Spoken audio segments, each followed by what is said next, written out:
بسم اللہ الرحمن الرحیم. ٹائم ٹوڈے وتھ حسین تھیبو کے ساتھ میں ہوں آپ کا میزبان. آج کی خاص خبریں. چودھری فواد صاحب نے کہا ہے کہ کلبھوشن کے بعد بھارت کا دوسرا بڑا نیٹ ورک بھی بے نقاب لاہور دھماکے میں ملوث اہم ملزمان گرفت میں آ چکے ہیں. اس سے پہلے جو خاص طور پہ ہمارے کراچی میں اسٹاک ایکسچینج پہ حملہ ہوا، اس میں جو ٹیررسٹ زخمی ہوئے ان کی ٹریٹمنٹ دلی میں ہوئی، اس کی پورا جو ثبوت تھا وہ انڈین ٹی وی چینل کو ایک ہمارے سیکیورٹی ایڈوائزر نے پہلے دے چکے ہیں.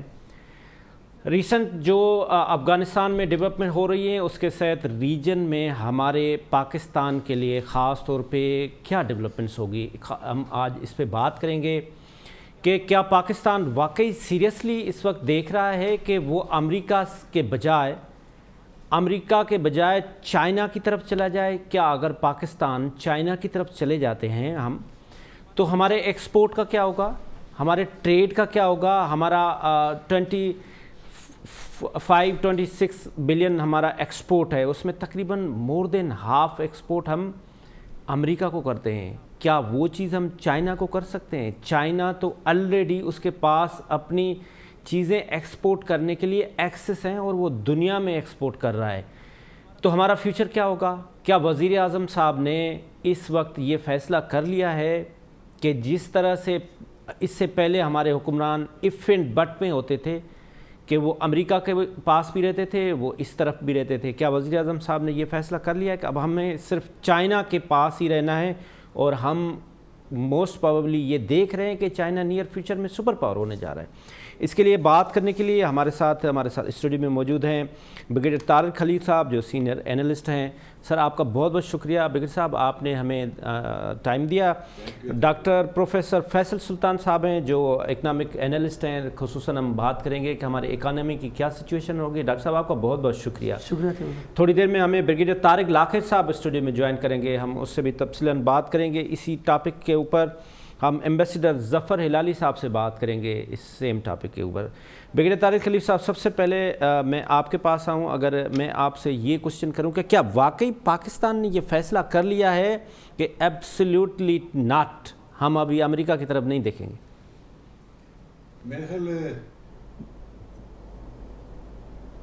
پہلے تو میں بسم اللہ الرحمن الرحیم آپ کا شکریہ ادا کرنا چاہوں گا، کیونکہ یہ انتہائی اہم سبجیکٹ ہے جو اس کو آپ نے چھیڑا ہے. سر پہلے تو میں یہ کہوں گا کہ ہماری بڑی غلط پرسیپشن ہے کہ ہم امریکہ کو چھوڑ رہے ہیں. ٹھیک ہے. نہ پرائم منسٹر نے یہ بات کی ہے کہ ہم چھوڑ رہے ہیں، ٹھیک ہے، نہ کسی فارن آفس سے ایسی بات ہوئی ہے. ہم نے صرف یہ کہا ہے کہ ہم آپ کو بیسز نہیں دیں گے. ٹھیک ہے. اس کی وجہ یہ کہ پچھلی دفعہ ہم نے جب بیسز دی،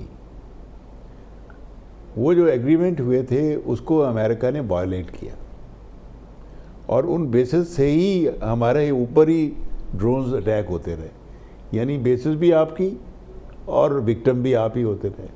پھر اس کے بعد بلیک واٹر کی سرگرمیاں، اس کے بعد سلالہ کا جو واقعہ ہوا جس میں ہم نے 6 مہینے کے لیے امریکنز کو بائیک آؤٹ کر دیا تھا، ان کی ٹرانزٹ بند کر دی تھی. تو ابھی جو سوال ہے آپ کا، اس کا جواب یہ ہے کہ ہم نے بالکل امریکہ کو نہیں چھوڑا. ہم نے کہا ہم امن میں، ٹریڈ میں اور ایک ہم آہنگی لانے میں آپ کے ساتھ ہیں. بالکل ٹھیک. جہاں تک صرف بیسس کا تعلق ہے، یا آپ ہمیں کہیں کہ ماضی کی طرح ہم آپ کی خاطر لڑنے کے لیے چلے جائیں، وہ آپ نے سعودی عرب کو بھی ریفیوز کر دیا تھا کہ ہم یمن میں نہیں جائیں گے، کیونکہ پاکستان افورڈ ہی نہیں کر سکتا کہ ایک اور سپیل ٹیررزم کا اور ہم لے کے اپنا بیٹھ جائیں. تو لہٰذا پہلی بات تو یہ ہے کہ ہم امریکہ کو نہیں چھوڑ رہے، ہم صرف ان سے اپنے تعلقات کو بیلنس کر رہے ہیں. چائنا ہمارا بہت بڑا اکنامک پارٹنر ہے سی پیک میں، وہ ہمارا بہت بڑا اسٹریٹجک پارٹنر ہے. جی بالکل. اور وہ ہمارا بہت بڑا انٹرنیشنل سپورٹر ہے. اور اس کے علاوہ شروع سے رہا ہے ہمارے ساتھ 70 سال سے. We were the first country to give recognition to People's Republic of China. We were the first country جن کی کمرشل فلائٹ پی آئی اے کی پیکنگ جانا شروع ہوئی تھی. We were the first country who supported them to be part of the United Nations. We were the first country who said that they should be given the seat of Security Council instead of Taiwan. Yes. تو یہ relationship پرانی ہے اور یہ ہم نے ایک balance بات، میں سمجھتا ہوں کہ پرائم منسٹر نے ایک بیلنس بات کی ہے کہ ہم آپ کے ساتھ ہیں، امن میں آپ کے ساتھ ہیں، ٹریڈ میں آپ کے ساتھ ہیں، میرے کلائمیٹ چینج میں آپ کے ساتھ ہیں، اور جو دوسرے جو ایریاز ہیں جہاں پہ ہیومن رائٹس ہیں، دوسری چیزیں، ہم آپ کے ساتھ ہیں، ٹیررزم میں ہم آپ کے ساتھ ہیں. جہاں تک بیسس کے بارے میں انہوں نے کہا ہم نہیں دیں گے، وہ ایک ڈفرینٹ آل ٹوگیدر، اور ہم نے سب گڈ وڈ کر دیا ہے. ہر آدمی کہہ رہا ہے جی امریکہ کو طلاق دے دی ہے، اور ادھر ایسی بات تو کہیں نہیں ہے. ہمارا ٹریڈ، ہماری ان کے ساتھ جو ریلیشن ایسے ہے رہے وہ گی، ایز اٹ از رہیں گے، اور ہمیں اس کو بیلنس کرنا ہے. جی بالکل ٹھیک ہے. ڈاکٹر فیصل سلطان صاحب، یہ پاکستان کا امریکہ کے ساتھ اپنا ریلیشن اور ٹریڈ مینٹین کرنا کتنا ضروری ہے، یا ہم امریکہ کو خیر آباد بھی کہہ سکتے ہیں؟ بسم اللہ الرحمن الرحیم. سب سے پہلے تو بہت بہت شکریہ کہ آپ نے دعوت، اور میں بالکل اگری کرتا ہوں بریگیڈ صاحب کی بات سے کہ دیکھیں یہ بہت غلط پرسیپشن جا رہا ہے، یا اس کو جس طریقے سے لوگ ریڈ کر رہے ہیں کہ چائنا کی طرف آپ کا جھکاؤ ہونا یا امریکہ کو ایبسلوٹلی ناٹ کہہ دینے کا مطلب یہ ہے کہ اب ٹریڈ ریلیشن شپ بھی شفٹ ہوگی. ایسا بالکل بھی نہیں ہے. اور آپ یہ اگر دوسرے ممالک میں بھی دیکھیں تو ایسا نہیں ہوتا کہ ایک ملک سے ریلیشن شپ بڑھانے کا مطلب یہ ہے کہ اس کی کاز دوسرے ملک سے ریلیشن شپ میں کسی طرح کی کمی آ جائے گی. تو ہمیں تو اوپن ہونا چاہیے، اور یہ چیز تو پہلے بھی کہی جا رہی کہ ٹریڈ کو ڈائیورسیفائی ہونا چاہیے، نہ صرف چائنا کی طرف بھی، جو گو کہ اس پہ اسکوپ تھوڑا کم ہے، جیسے آپ نے نشاندہی کی کہ وہ خود لارجسٹ ایکسپورٹر ہے، اور وہ تو ہماری زیادہ بڑی مارکیٹ نیچرلی وہ ہو بھی نہیں سکتی. امریکہ اور یورپ ہی بڑی مارکیٹ ہے بھی، اور اس میں کنسنٹریٹڈ مارکیٹ ہے. تو ابھی بھی وہ اتنی زیادہ اگر آپ کوشش کریں کہ اس میں ڈائیورسٹی لے کر آئیں تو وہ ایک لانگ رن فینومینا ہوگا. فی الحال تو ہمیں اسی پر فوکس کرنا پڑے گا. تو جی آپ کچھ کہنا چاہ رہے ہیں بریگیڈ صاحب؟ انہی قادری صاحب بھی کہہ رہے ہیں کہ ہماری صرف امریکہ مارکیٹ نہیں. ہاں، میں نے پچھلے ایک پروگرام میں کہا تھا، اور ایمبیسڈر جو ہیں رشیا کے، انہوں نے بھی کہا تھا کہ ہماری 30 بلین کی کنزیومر مارکیٹ ہے، ہم نے اس کو ٹیپ ہی نہیں کرتے. اٹ از ٹائم کہ ہم اس کو ٹیپ کریں. اور دوسری بات جو ہے چائنا کی مارکیٹ ہے. چائنا دنیا کا سب سے لارجر ایکسپورٹر ہے، لیکن اب چائنیز جو ہیں وہ بھی اپنے آپ کو اسمال اور میڈیم انڈسٹری سے ہائی ٹیک کی طرف شفٹ کر رہے ہیں، اور وہ انڈسٹری پاکستان میں لانا چاہتے ہیں جس میں آپ کے لیے اسکوپ. اچھا ڈاکٹر صاحب، ڈاکٹر فیصل صاحب، آپ کی اکانومی پہ بہت گہری نظر ہے، آپ کراچی یونیورسٹی میں ایز اے پروفیسر ہیں. آپ یہ بتائیں کہ یہ جو ریجن میں ہماری گروتھ سلو ہے، اگر ہم کمپیئر کریں اپنے آپ کو، تو بنگلہ دیش جو ہمارا بچہ تھا وہ ہم سے آگے چلا گیا، وہ ہم 26 بلین پہ ہیں، وہ 44 بلین پہ اس کی ایکسپورٹ ہے. انڈیا کے ساتھ کمپیریزن نہیں ہو سکتا، چائنا کے ساتھ کمپیریزن نہیں ہو سکتا. اگر ہم بنگلہ دیش کے ساتھ ہی کریں، انہوں نے ایسے کیا اسٹیپ لیے جو اتنا اچھا پرفارم کر رہے ہیں؟ دیکھیں، آپ کی بات کے 2-3 حصے ہو سکتے ہیں آپ کے سوال کے. اس میں سب سے آسان حصہ جس کو جواب دے کر سمجھا بھی جا سکتا ہے وہ یہ کہ کنسسٹنٹ پالیسیز. پاکستان میں سب سے زیادہ فقدان رہا، ایون ابھی تک بھی ضرورت اس بات کی ہے کہ کنسسٹنٹ پالیسی بنائی جائیں. مثال کے طور پہ جو پالیسی ابھی رہی جس میں ٹریڈ شفٹ کی آپ نے بات کی، یا یہ امریکہ سے ریلیشن شپ چینج کرنے کی بات کی، اس میں ایک پہلو بہت اچھا ہے کہ دوسری پارٹیز کو بھی اعتماد میں لیا. ماضی میں ایسا ہوتا رہا کہ جو مشکل فیصلے لیے گئے وہ کسی ایک پارٹی نے یا ایک مختصر گروپ نے لیا. تو آنے والے سالوں میں بعد میں جو لوگ حکومت میں آئے وہ ان پالیسیز کو کنٹینیو نہیں کر سکے. تو اور ضرورت ابھی بھی اس بات کی ہے کہ جو بھی جس طرح کی بھی پالیسی ٹریڈ کے حوالے سے، اکانومی کے حوالے سے، یا ایجوکیشن ہیلتھ کے بارے سے، 3-4 جو بیسک چیزیں ہیں ان کی پالیسی میں تمام اسٹیک ہولڈرز کو شریک ہونا چاہیے تاکہ وہ سب اس کو بعد میں بھی آ کے اون کریں. ڈیفینیٹلی ایسا نہیں ہوگا کہ ایک ہی پارٹی لمبے عرصے تک حکومت کرے گی. ظاہر ہے 5 سال بعد ہو سکتا ہے کوئی دوسری پارٹی ہے، اس کے 5 سال بعد کوئی دوسری پارٹی آئے. المیہ بھی یہ رہا کہ جب بھی کوئی دوسری پارٹی آئی اس نے بیسک ڈائمنشنز کو بھی شفٹ کیا، بیسک پرائرٹی ایریاز کو بھی شفٹ کیا، جس کی وجہ سے جو 2-3-4-5 سال آپ نے انویسٹ کیے تھے، ریسورسز بھی، ہیومن ڈیولپمنٹ بھی کی تھی، آنے والے نے جب ڈائریکشن چینج کی تو وہ ساری انیشل انویسٹمنٹ ویسٹ ہو گئی. تو ضرورت اس بات کی ہے کہ جس طرح کی بھی پالیسی بنائی جائے اس میں تمام اسٹیک ہولڈرس کو لے کر آیا جائے, تاکہ آنے والے دنوں میں جب بھی, جیسے ہمارے پرائم منسٹر صاحب نے اس خواہش کا اظہار بھی کیا چائنا میں, اور انہوں نے ان کے سسٹم کو اس بات پہ انکریج کیا اور یہ بتایا کہ آپ کے سسٹم کے اندر کنسسٹنسی ہے, کہ اگر آپ لانگ ٹرم کی پالیسیز کو پلان کر سکتے ہیں, ڈیموکریسی میں یہ اس چیز کو پلان نہیں کیا جا سکتا, یہ ان کا موقف تھا. لیکن میرا کہنا یہ ہے کہ ڈیموکریسی میں بھی 5 سال سے زیادہ کی پالیسی کو آپ پلان کر سکتے ہیں, اس کے لیے آپ کو سب کو ساتھ لے کر چلنا پڑے گا تاکہ آنے والے ان پالیسیز کو. بغیر صاحب آپ ایگری کرتے ہیں کہ جو ڈاکٹر صاحب کہنا یہ چاہ رہے ہیں کہ ہمارے ملک میں جو 5 سال کی حکومت آتی ہے وہ اپنے 5 سال کے ٹینیور کے لیے پالیسی بناتی ہے, جبکہ امریکہ میں اگر گورا آ جائے یا وائٹ آ جائے یا کالا آ جائے اسے کوئی فرق نہیں پڑتا, وہ ان کی جو پالیسی ہے وہ سینٹ ہاؤس بنا رہا ہوتا ہے اور وہ ملک کے لیے بن رہی ہوتی ہے, اور یہاں پہ بدقسمتی سے وہ پولیٹیکل پارٹی اپنی مینیفیسٹو کی تحت بناتی ہے. Do you agree? دیکھیں بات یہ کہ میں پارشلی قادری صاحب سے ایگری کرتا ہوں کنسسٹنسی جہاں تک ہے سر, لیکن کنسسٹنسی کے لیے کچھ فنڈامنٹلز ہوتے ہیں جس کو اسٹیٹ کرافٹ کے فنڈامنٹلز کہتے ہیں. پہلا فنڈامنٹل یہ ہے کہ آپ کے پاس آپ کا ملک ایک سیکیور کلائمیٹ میں ہو. اگر بنگلہ دیش کا جو گروتھ ہوا ہے اس کی 3 بڑی وجہ تھی. ایک 71 کے بعد ان کو باسکٹ کنٹری ڈکلیئر کیا گیا سر, اور ان کی ایکسپورٹس پہ کسی قسم کے ٹیرف نہیں تھے. یعنی آپ یہ دیکھیں کہ اگر وہ مال بھیجتے تھے یورپ کو یا رشیا کو یا امریکہ کو, 35 سے 40% کے جو ٹیرف ہوتے تھے وہ ان کو معاف تھے. تو کمپیٹیٹیونیس جو کموڈٹی کی ہے وہ تو آٹومیٹکلی ہو گئی. دوسرا یہ کہ بنگلہ دیش جس دن سے پیدا ہوا ہے 71 سے, وہ اس کو کوئی سیکیورٹی تھریٹ نہیں تھا.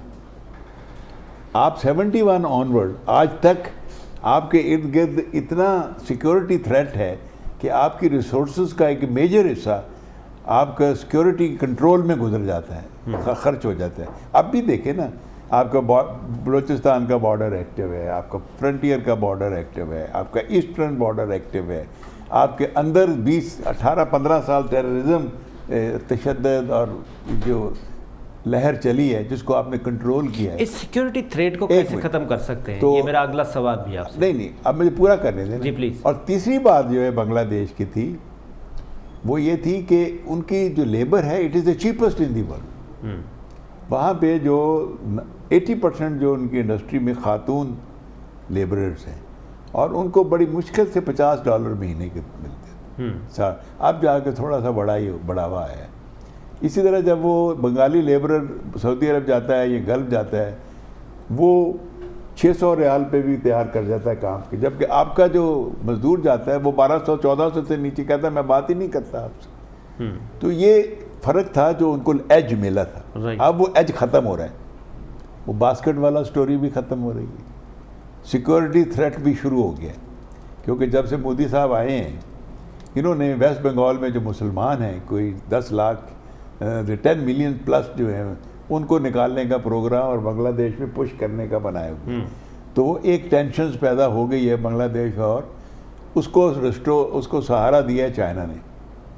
اور تیسرا جو ہے لیبر جو ہے وہ بھی کانشیسنیس آ گئی ہے, وہ بھی ڈیمانڈ کرنے لگی ہے کہ سیلری اسٹرکچرز کو ٹھیک کیا جائے اور جو فیکٹریوں کے اندر جو حالات ہیں ان کو بہتر کیا جائے.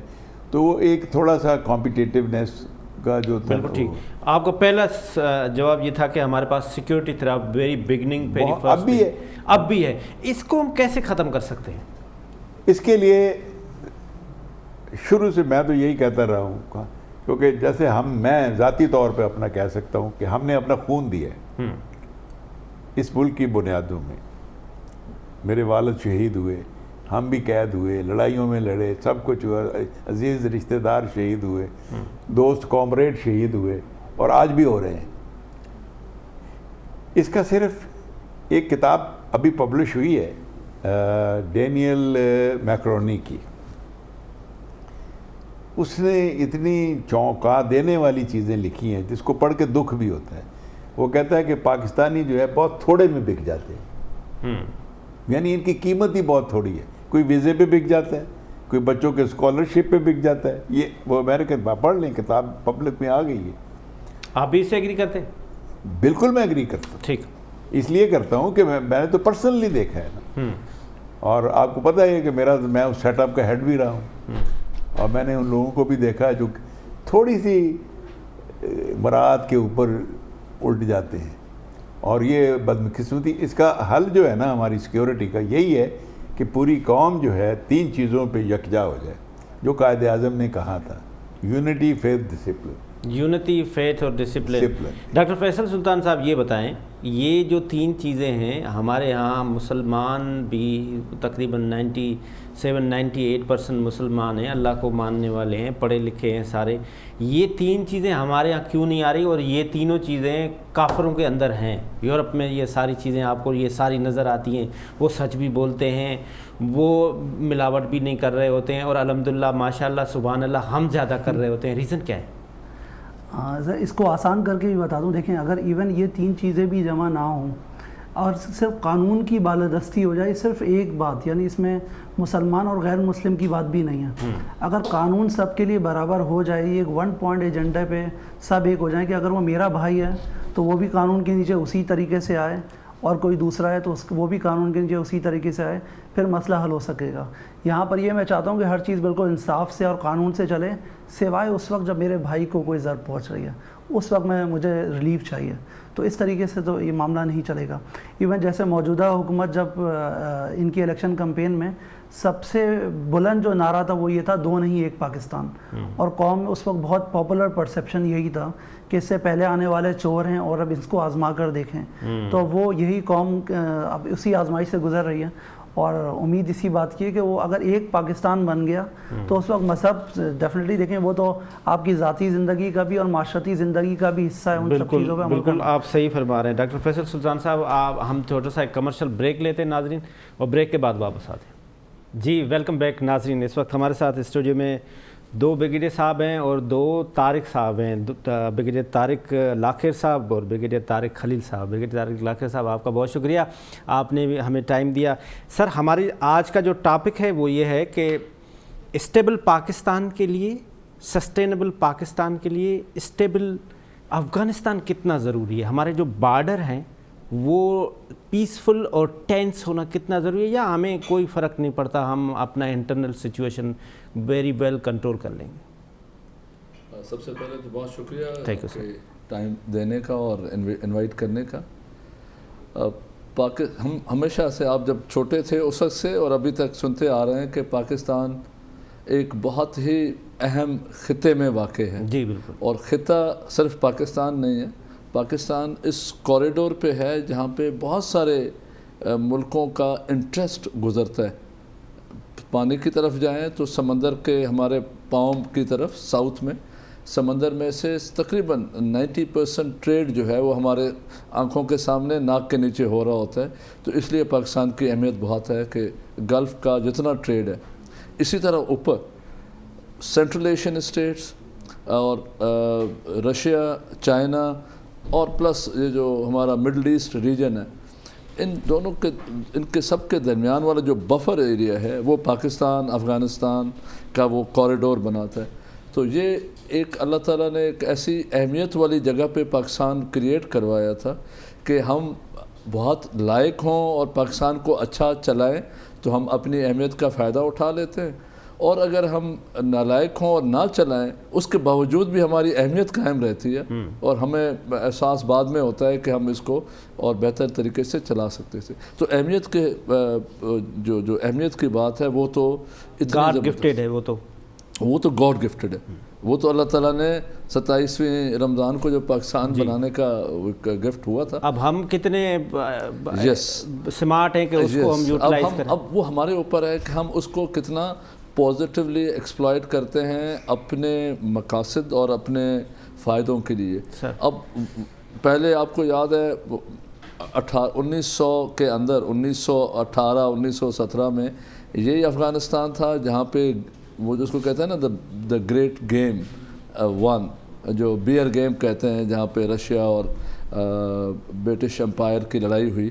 اور برٹشرس گئے فاٹا سے نکلے اور میوند اور آج کل کے جتنے بھی یہ ہمارے زیتون اور جتنے بھی مطلب افغانستان کے کوئی 59 صوبے ہیں یا جن کو ہم ضلع کہتے ہیں وہاں پہ صوبے کہتے ہیں، تو وہاں پہ وہ لڑائی ہوئی، فیل ہوئے. پھر رشینز آئے 79 میں اور 89 11-12 سال رہنے کے بعد فیل ہوئے. امریکنز گئے، نیٹو کا وہ امریکنز نیٹو کا اوور کوٹ پہن کے گئے تھے.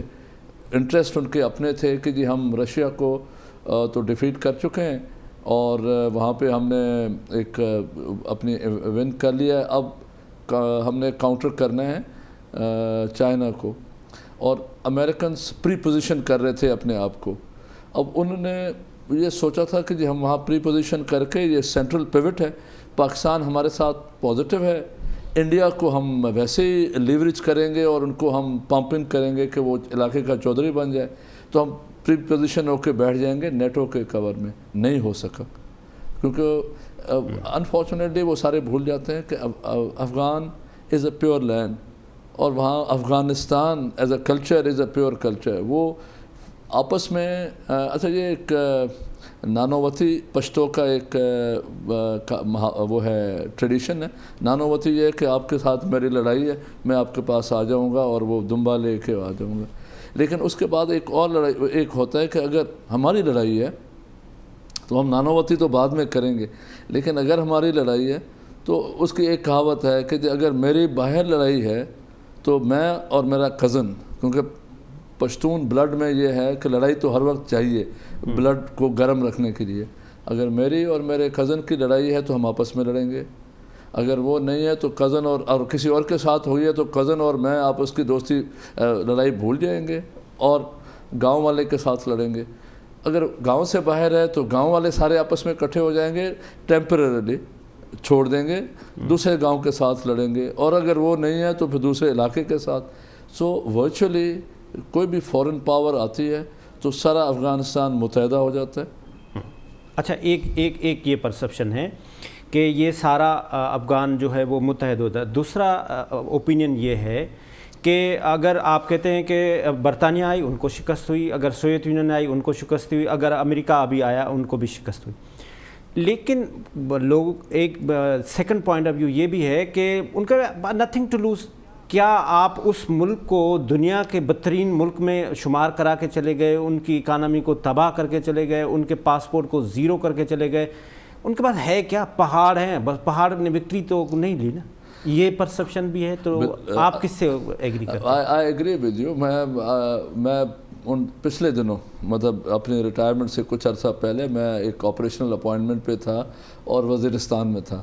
وہاں پہ ہمیں اور ہم ایک اہم جگہ پہ تھا جہاں پہ مجھے کافی سارے علاقے کا کوئی تقریباً 4-5 ایجنسیوں کو ہم وہ لک آفٹر کر رہے تھے. تو وہاں پہ ہمیں کسی ایک خان صاحب کا پتہ لگا، ملک ہے اس علاقے کا، اور وہ بگرام بیس ہے جہاں پہ امریکن رہتے ہیں. تو وہاں پہ ان کا جانا ہے اور ادھر سے خبر ہمارے پاس آئی کہ یہ ملک صاحب آتے ہیں اور ان کے ساتھ کوئی لین دین کا معاملہ بھی ہے، اور اس کی ہمارے پاس بڑی اچھی تصاویر بھی اور ویڈیو کلپ بھی آ گئی اور وہ ڈیٹیل بھی آ گئی کہ ملک صاحب کو انہوں نے گفٹ میں کیا کیا دی ہے. تو وہ بگرام ایئر بیس کا جو کمانڈر، جو ایئر بیس تو نہیں بلکہ بگرام بیس کا جو کمانڈر ہیں، وہ ایک میجر جنرل تھے. وہ آئے ہمارے پاس کسی سرکاری بات چیت کے لیے. تو جب بات چیت ختم ہوئی اور لنچ وغیرہ انہوں نے ہمارے پاس کیا، جانے لگے تو جو میرے باس تھے اور ہم دونوں سائٹ پہ تھے، تو جنرل صاحب کو بھی ہم نے ادھر بلا لیا. اور جو ہمارے جو جنرل صاحب تھے جن خٹک، انہوں نے مذاقاً ان کو کہا کہ ایک بریف کیس سے کام نہیں چلے گا جنرل. یہ لوگ وہ ہیں کہ یہ آپ کے C-130 کا جو لوڈ ہے یا شپ کا لوڈ ہے، یہ بھی اگر آپ ان کو دیں تو ان کے لیے ناکافی ہوگا. یہ اس طرح کے کاموں سے یہ آپ کو کھا پی جائیں گے اور آپ کو پتہ بھی نہیں لگے گا، اور یہ پھر آپ کو احساس اس وقت ہوگا جب آپ کے گردن پہ چھری پھرے گی. تو وہ جھٹکا پڑا اس کو. اس نے کہا جی یہ کیا کہہ رہے ہیں آپ؟ انہوں نے کہا جی آپ فلاں صاحب کو ملے تھے اور ان کے ساتھ آپ نے یہ معاہدہ کیا تھا، وہ میرے علاقے کا بندہ ہے، ان کو آپ اس غلط طریقے سے چلائیں گے تو آپ کے لیے کبھی بھی فائدہ مند نہیں ہوگا. اس کو پھر اس کو جھٹکا لگا اور احساس ہوا کہ یار یہ تو ساری چیزیں ان کو پتہ بھی ہیں.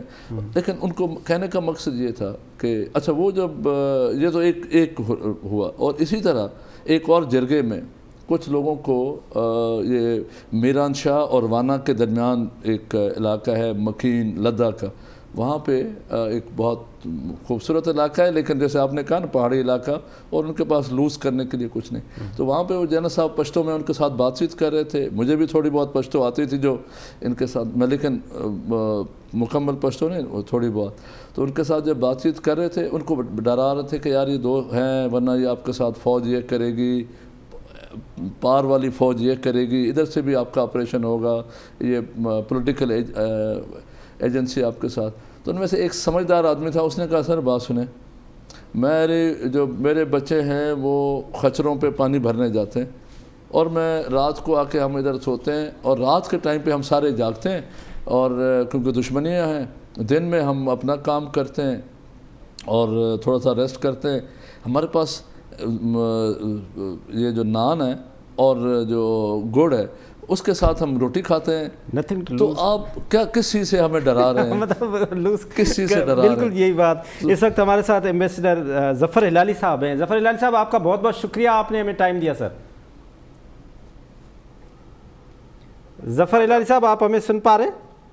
جی سن سکتا ہوں. سر ہماری یہاں اسٹوڈیو میں یہ بات ہو رہی تھی کہ ہم نے یہ دیکھا ہے کہ ہسٹری نے بتایا ہے کہ افغانستان کو کبھی بھی شکست نہیں ہوئی. پہلے سوویت یونین آئی، یا برطانیہ آئی، یا ابھی امریکہ آئی. لیکن دوسرا اوپینین یہ ہے کہ افغانستان کے پاس ہے کیا لوز کرنے کے لیے؟ ان کے پاس صرف پہاڑ ہیں، ان کی اکانومی تباہ ہے، ان کا انفراسٹرکچر تباہ ہے، ان کی ایجوکیشن تباہ ہے. تو کیا ان سے جیتنا ہے؟ یہ بالکل صحیح کہا آپ نے. یہ سب جو ایمپائرز افغانستان میں آئے ہیں اور جو ہم لوگ کہہ رہے ہیں ان کو شکست ہوا ہے، انہوں نے فیصلہ کیا کہ ادھر ہے کیا لڑنے کے لیے، اور جو ہے ادھر اس کو ہم اس کو ہم ٹھیکہ پہ لے سکتے ہیں، اس کو ہم لیز کر سکتے ہیں، ان لوگوں کو ہم ہائر کر سکتے ہیں. تو خریدنے کی کیا ضرورت ہے؟ تو یہ 20 سال یہاں پہ امریکہ، سر اگر یہ بات ہے تو پھر امریکہ 20 سال سے یہاں کیا کر رہا تھا؟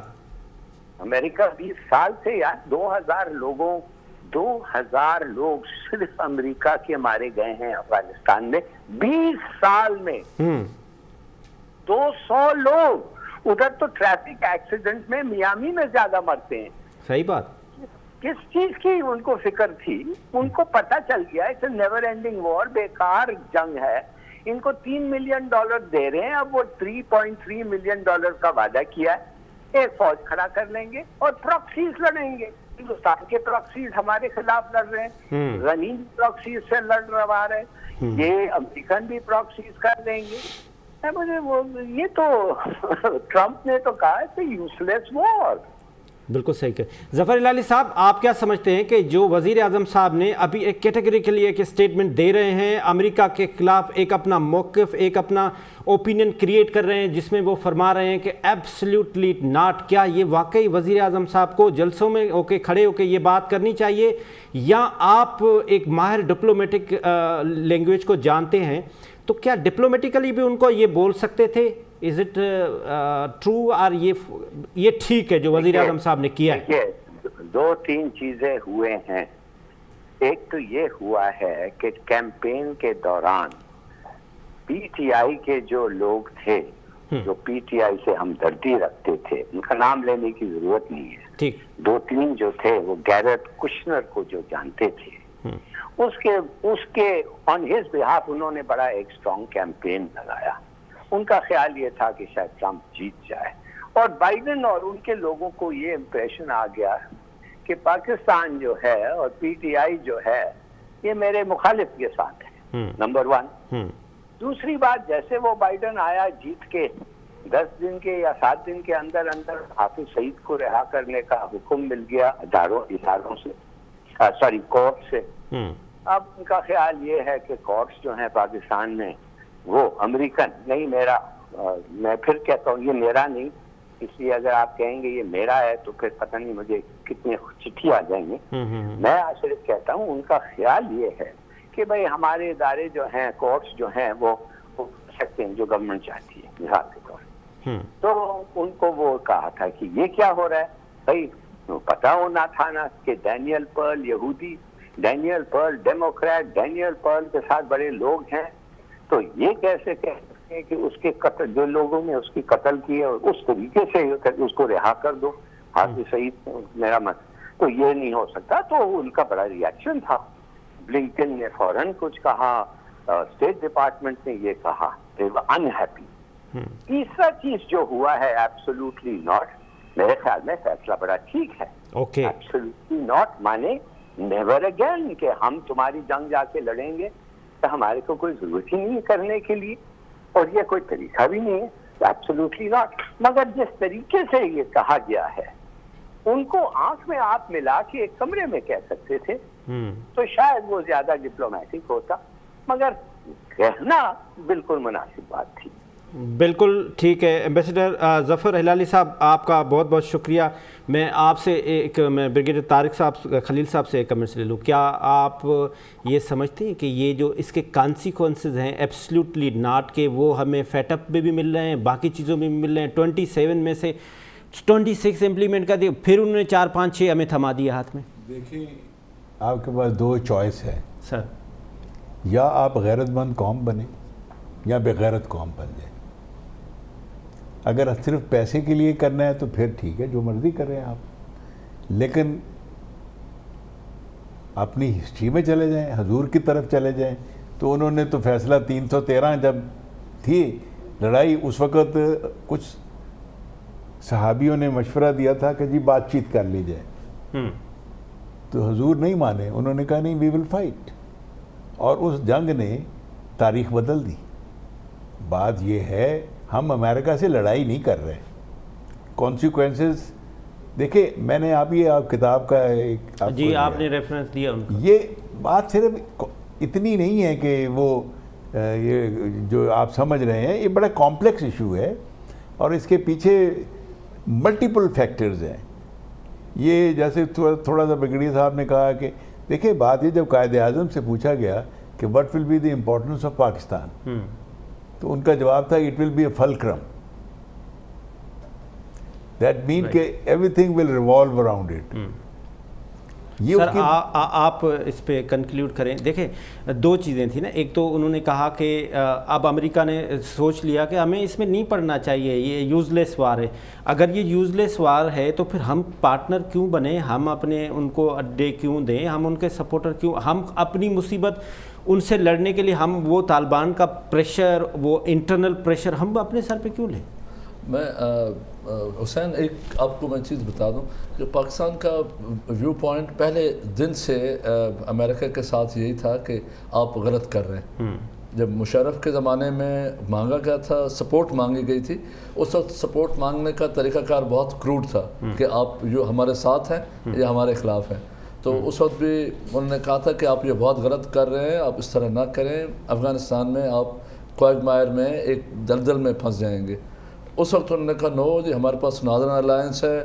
ہمارے ساتھ را والوں نے کچھ انڈیکیشنز ان کو دیے ہوئے تھے کہ جی ناردرن الائنس ہمارے ساتھ ہے وغیرہ وغیرہ. لیکن آج 11-12 سال کے بعد ان کو احساس ہوا کہ ہم نے 20 سال جی اب یس اب یہ جو ہے نا ایبسلیوٹلی ناٹ از ناٹ کہ جی پاکستان از ٹیلنگ امریکہ جی ایبسلیوٹلی ناٹ کہ ہم نے دروازہ بند کر دیا امریکنز کے لیے. نو، پرائم منسٹر آف پاکستان اب وہ کس پارٹی کا ہے دیٹ از ارسپیکٹڈ، لیکن as a prime minister of Pakistan, as a Pakistani nation, we have told them کہ we are not with you in the war. اس وقت بھی پاکستان، انہوں نے جو آرٹیکل بھی لکھا واشنگٹن پوسٹ میں، انہوں نے لکھا کہ ہم آپ کے لیے پیس میں آپ کے لیے ساتھ ہیں. اور ہمارا میں ابھی بھی آپ کو بتاؤں کہ اس وقت بھی پاکستان کا سب سے بڑا الائے جو ہے انٹرنیشنل افیئرز میں وہ یو ایس ہے. بالکل ٹھیک. ڈاکٹر صاحب فائنل کمنٹس. بہت شکریہ. دیکھیں 2 چیزیں مختصراً. ایک تو ہلالی صاحب کی بات کے ایک جو سے اختلاف کروں گا وہ یہ کہ انہوں نے فرمایا کہ امریکہ نے ریئلائز کر لیا کہ یہاں پر ان کے پاس لوز کرنے کے لیے کچھ نہیں ہے. دیکھیں پرابلم یہ ہے کہ ایک کتاب لکھی ہے کنفیشنز آف اکنامک ہٹ مین، بہت مشہور کتاب ہے. تو یہ انہوں نے 60s میں ریئلائز کر لیا تھا کہ اب یہ وہ دور نہیں ہے کہ اپنی فوجیں لے کر جائیں اب وہ کسی بھی ملک میں 400-500 لوگ جو موسٹ انفلوئنشل لوگ ہیں ہاں، وہ ان کو مینیج کر سکتے ہیں. تو بالکل یہ ریزن نہیں تھا. ڈاکٹر صاحب ہمارا ٹائم ختم ہو رہا ہے. آپ نے بہت زبردست باتیں کی. ڈاکٹر فیصل سلطان صاحب، بریگیڈیئر طارق خلیل صاحب، بریگیڈیئر طارق لاخیر صاحب، ایمبیسڈر ظفر العلی صاحب، آپ سب کا بہت شکریہ. آپ نے ہمیں پروگرام میں پارٹیسپیٹ کیا. جہاں بھی رہیں خوش رہیں، اپنے آپ کو کرونا وائرس سے بچا کے رکھیں. خدا حافظ. پاکستان زندہ باد.